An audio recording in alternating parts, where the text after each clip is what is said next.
Hi guys! Happy Friday morning here in the Bulacan. Tara guys, samahan nyo naman po ako at tayo ay magluluto ng isang recipe na masarap syempre. Yung ginataang tilapia with turmeric powder guys. Ayan po ang ating ingredients. Yung aking tilapia from Batangas pa po yan guys. At alam ko wala po yan amoy gilik.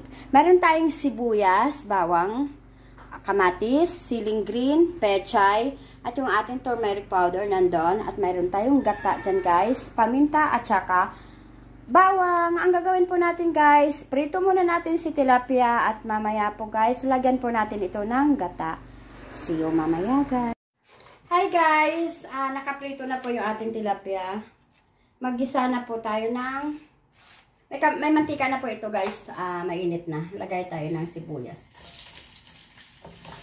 Lagay natin yung kamatis. At ilagay na rin po natin yung bawang. Sama-sama lang po yung guys. Kasi maluluto din naman lahat yan. Gawin natin. Takpan po muna natin ito guys para maluto. Hey guys, balikan na po natin.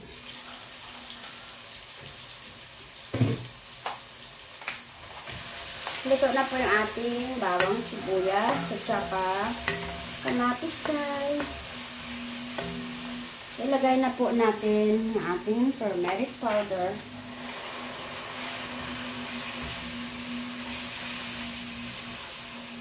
Simutin na po natin yan guys. Maglagay tayo dito ng patis. Tsaka maglagay tayo ng paminta. Hindi na po tayo maglalagay ng asin guys kasi yung ating isda ay may asin na po siya guys. Ilagay ko na po yung ating gata.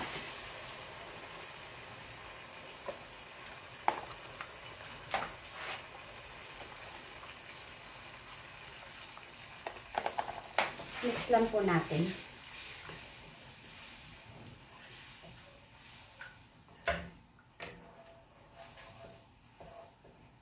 Hayaan po natin itong kumulo guys.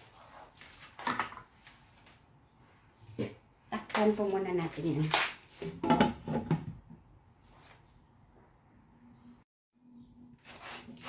Balikan na po natin ito guys. Ayan po, kumulo na po yung ating gata. Lagay na po natin yung ating tilapia guys. Lagay yun lang po na ganyan. Ang lalaki ng tilapia. Lagay lang po natin. Lagay lang po natin siya ng guys. Ilagay natin yung ating pechay. Mas gusto ko kasi maraming gulay. Masarap kasi siya pag marami siyang gulay guys. Yan lang talaga ang nagpapasarap. Mas gusto ko marami. Kaya ilagay ko na po yan lahat guys. Yan. Lagay lang. Isama na natin yung ating prinsesa na siling green. Hayaan po muna natin yan guys. Takpan lang po natin. Balikan na po natin ito guys. Ayan po. Nilagay ko na yung ating ayan na po siya guys. Tikman nga po natin.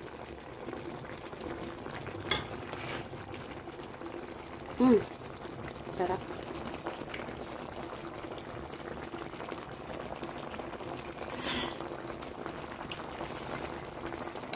Nasa inyo guys kung maglalagay kayo dito ng seasoning o kung ibang panlasa na gusto nyo mas masarap pa. Nasa inyo po yan guys. Ako kasi natural lang po talaga. Yan lang po. Mahilig lang po ako sa mga sibuyas, bawang, kamatis. Kasi para mas gusto ko mas marami yun. Tapos asin, kunting patis. Ay asin pala guys, hindi na ako naglagay kasi gawa na yun sa isda natin. Paminta, patis. Nasa inyo po kung maglagay kayo dito ng seasoning guys. Nasa inyo po yan guys. Palalaputin ko lang po siya guys. At ready na po yan. Ready to eat. Guys, luto na po yung ating ginataang tilapia with turmeric powder guys. Ayan na po siya guys. At saka para nagugutom na ako guys. Kaya tara guys, tikman nga po natin. Tikman natin guys. Wag na po talaga kayo mag-additional ng asin guys kasi alat na po yung ating tilapia. tama lang po yung lasa guys. Tara guys, kain na po tayo. Salamat po sa mga nanonood ng aking video at ingatan po nawa tayo ng ating Panginoon sa araw-araw po. Thank you guys!